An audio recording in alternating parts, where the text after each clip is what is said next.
I didn't sleep very well last night, and as a result, getting out of bed and doing my practices was more of an effort than usual. I really didn't want to do them.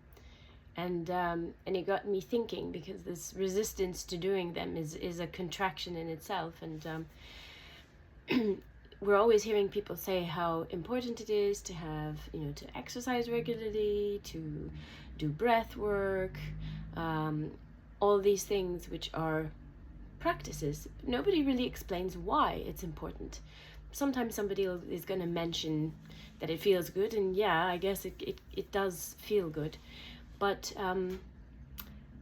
I think there are 3 different reasons why having regular practice is important.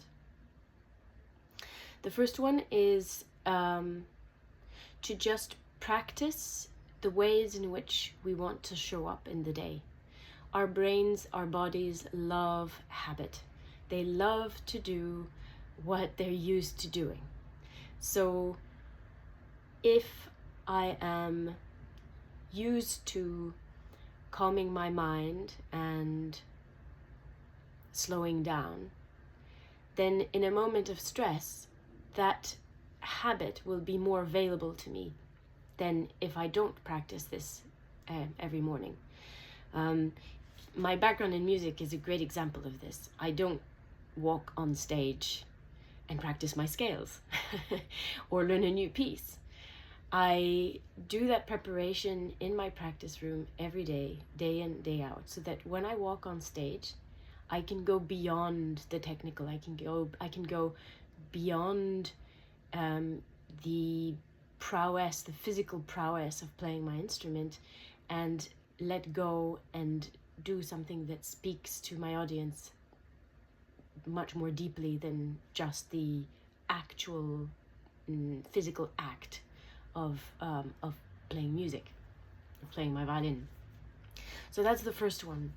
The second one, I think, is really important in this day and age when our attention is taken out of our body all the time, especially in the West, ever since Descartes, who had this theory that the mind had to control the body, and separated the two.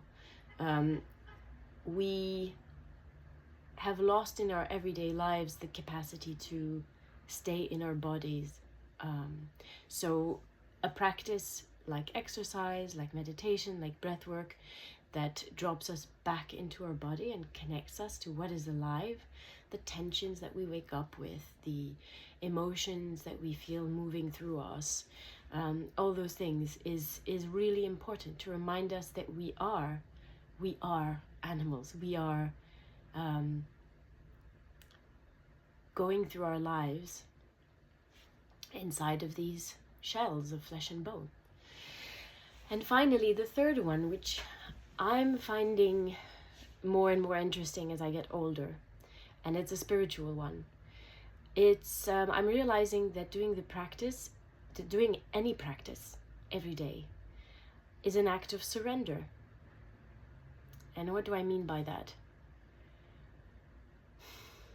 There's something about it that cultivates humility, that reminds us that we are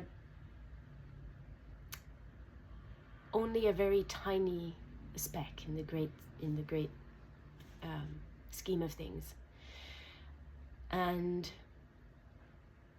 the fact that we're doing it every day, it's the opposite of resisting. Oh, I don't want to do my practice today because I'm tired, or I'm achy, or I have more important things to do.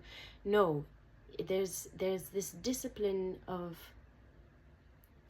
just going, this is what I'm going to do, and whatever I'm bringing to it is going to be okay, and surrendering to that which is alive in that moment. Surrendering to the energy that is flowing through us. And so I did get out of bed, and I did do my practices, albeit a slightly shortened version because it did take me a long time to get out of bed. But yes, I guess I'm inviting you to find a practice that works for you and get out of bed and surrender to that practice.